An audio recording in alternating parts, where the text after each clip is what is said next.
A relação entre Brasil e Estados Unidos é uma daquelas bem antigas, sabe? Sempre foi super importante aqui no continente, com uma história longa de cooperação, mas ultimamente parece que essa parceria histórica está mostrando umas rachaduras bem sérias.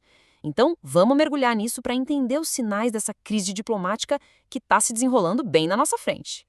E olha, a reviravolta é impressionante. Pensa bem, de um lado, a gente tem o fato de que os Estados Unidos foram o primeiríssimo país a reconhecer a independência do Brasil, um gesto que começou uma aliança de 200 anos.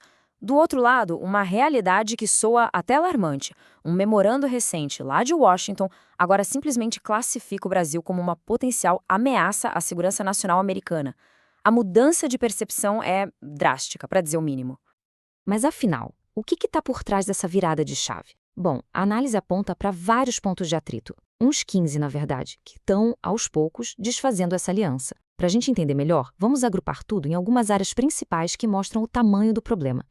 O primeiro grande tema aqui é a forma como o Brasil está construindo novas relações, sabe? E muitas dessas novas amizades são com nações que batem de frente com a influência dos Estados Unidos no cenário global. A lista de ações fala por si só. O Brasil deixou navios de guerra do Irã atracarem no Rio de Janeiro, o que os americanos viram como uma provocação direta. Continuou comprando diesel e fertilizantes da Rússia no meio da guerra, aprofundou os laços com a China, reatou com Cuba e ainda recebeu Nicolás Maduro da Venezuela com todas as honras, mesmo ele não sendo reconhecido por Washington. Cada uma dessas atitudes é vista como um alinhamento claro com adversários dos Estados Unidos. E essa fala do senador Ted Cruz, uau! Ela mostra exatamente a seriedade com que Washington viu esse episódio dos navios iranianos. Não foi uma visitinha qualquer. A reação foi de classificar o ato como uma ameaça direta, chegando até a ventilar a possibilidade de sanções. Isso só mostra o quão tenso o clima ficou. Agora vamos aprofundar um pouco mais, porque a coisa não para por aí. Não se trata só de com quem o Brasil anda, mas também de como o país está tentando, ativamente, redesenhar o sistema internacional. E muitas vezes isso vai na contramão dos interesses americanos. Essa ideia, especificamente, é o exemplo perfeito desse desafio. A proposta de criar uma moeda comum para os BRICS é um movimento bem ousado. O objetivo é muito claro: criar uma alternativa ao dólar no comércio mundial. É, na prática, uma tentativa de mexer com um dos pilares da hegemonia econômica dos Estados Unidos.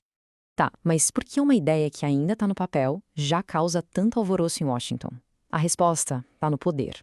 O domínio do dólar não é só sobre economia. Ele dá aos Estados Unidos uma influência geopolítica gigantesca, inclusive a capacidade de aplicar sanções que realmente funcionam.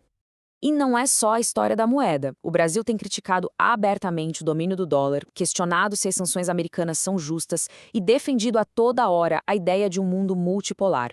Os discursos do presidente Lula lá em Pequim, falando em nova governança global, são vistos como um sinal claro de alinhamento com uma visão de mundo que diminui o papel central dos Estados Unidos. Agora, vamos para o nosso terceiro ponto, que mostra como essa tensão se manifesta em áreas mais específicas do dia a dia. As divergências não são só sobre a grande geopolítica. Elas também aparecem em políticas aqui dentro do Brasil e na diplomacia regional, criando novos pontos de atrito. Aqui a gente vê 3 exemplos bem claros de onde o bicho está pegando.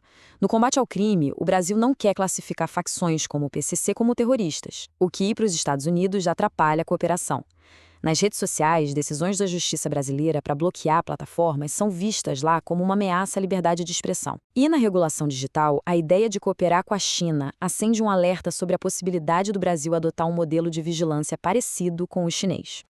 E para colocar mais lenha na fogueira, a tensão também ganha um tom pessoal. A forma de falar adiciona mais combustível. Chamar um ex-presidente americano de imperador do mundo não é visto em Washington só como uma crítica, mas como parte de uma estratégia de confronto mesmo. E aí a gente chega na pergunta de $1 milhão, né? Com todos esses sinais de discórdia, a relação entre Brasil e Estados Unidos está numa encruzilhada.